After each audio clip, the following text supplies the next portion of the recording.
Assalomu alaykum qadrli futbol muxlislari. E'tiboringiz markazida Futbol vaqti kanali. Do'stlar, xabaringiz bor. Abduqodir Husanov mana oxirgi o'yinlarda zaxiraga mixlanib qolmoqda va zaxiradan ham maydonga tushmaydigan holati kelib qoldi. Buning sababi bitta. Abduqodir Husanov O'zbekistonga kelganda uni turli xil tadbirkor blogerlar bu maqsadda u yerdan bu yerga olib yurishdi. Nima deb o'ylaysiz? Manchester Cityning qulog'i yo'qmi? Manchester Cityning ko'zi yo'qmi? Futbolchilari terma jamoa ixtiyoriga ketganda nimalar bilan shug'ullanayotganligi haqida ma'lumotlarni berib turadigan odamlari, agentlari yo'q deb o'ylaysizmi?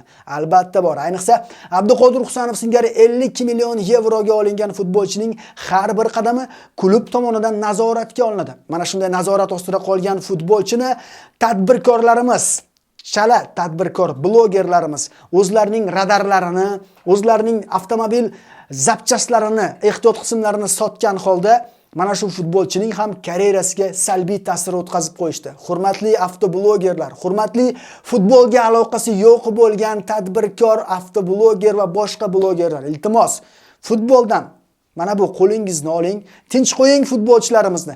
Biznesingizni qiling, Instagramingizni yuriting. Nima qilasiz futbolchilarni karyerasiga nuqta qo'yishga harakat qilib? Nima qilasiz futbolchilar orqali hype olaman deb ularni o'zini hype qilib yorishga?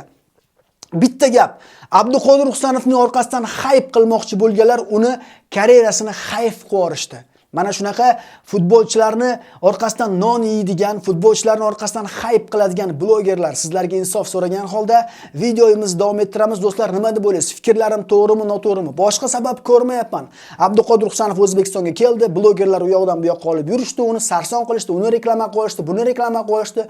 Buni ko'rgan Cityning agentlari to'xta, bu futbolchi yulduzlik kasaliga chalinib ketishi mumkin deb uni shunchaki jazolash menimcha maqsadida zaxiraga o'tkazib qo'yishdi. Bo'lmasa Abduqodirning o'yinlari zo'r, u yaxshi o'ynaydi, yaxshi futbolchi, yaxshi formada. Bitta sabab shu deb o'ylayman. Do'stlar, keling videoning asosiy qismiga o'tamiz. Bugun Abduqodir Husanov hamda Manchester City jamoasi Everton mehmoni bo'ladi. Bugun O'zbekiston vaqti bilan 19:00 da, Moskva, Sankt-Peterburg vaqtlari bilan esa 17:00 da ushbu uchrashuv Everton hamda Manchester City o'rtasidagi uchrashuv boshlandi. Bu uchrashuvni siz O'zbekistondagi yoki bo'lmasam Rossiyadagi hech qaysi telekanaldan ko'ra olmaysiz. Bu APL o'yinlari do'stlar. Siz faqatgina bu o'yinlarni internet platformalari orqali pulli ko'rishingiz mumkin. Lekin buni tekinga ko'rish imkoniyati ham bor. Siz shunchaki futbol vaqtining Telegram kanaliga o'tgan holda jonli efirni tekinga mazza qilib tomosha qilishingiz mumkin. Nasib qilsa o'zbek tilida sharhlaymiz do'stlar.